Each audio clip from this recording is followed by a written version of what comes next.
ఉద్దానం ఏరియాలో చాలా సంవత్సరాలుగా ప్రజలు కిడ్నీ సమస్యలతో బాధపడుతున్నారు. చాలా మంది చనిపోతున్నారు, పిల్లలు అనాథలవుతున్నారు.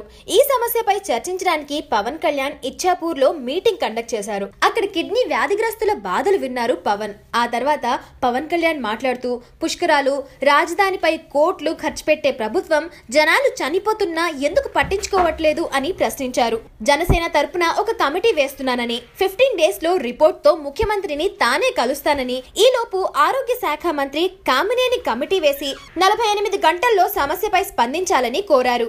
ఈ ఏరియాలో అసలు ఈ సమస్య మూలాన్ని ప్రభుత్వం తెలుసుకోవాలని, మెడికల్ రిక్వైర్మెంట్స్ కోసం 100 కోట్ల నిధులు కేటాయించాలని పవన్ అన్నారు. 15 days తర్వాత తాము రిపోర్ట్ ఇచ్చిన తర్వాత కూడా ప్రభుత్వం స్పందించకపోతే ప్రజా ఉద్యమం చేస్తానని ప్రభుత్వానికి చెప్పారు Pawan. Hi, I'm Chirantan Bhatt and please watch exclusive videos, interviews and gossip on India Glitz YouTube channel and please subscribe to IG Telugu.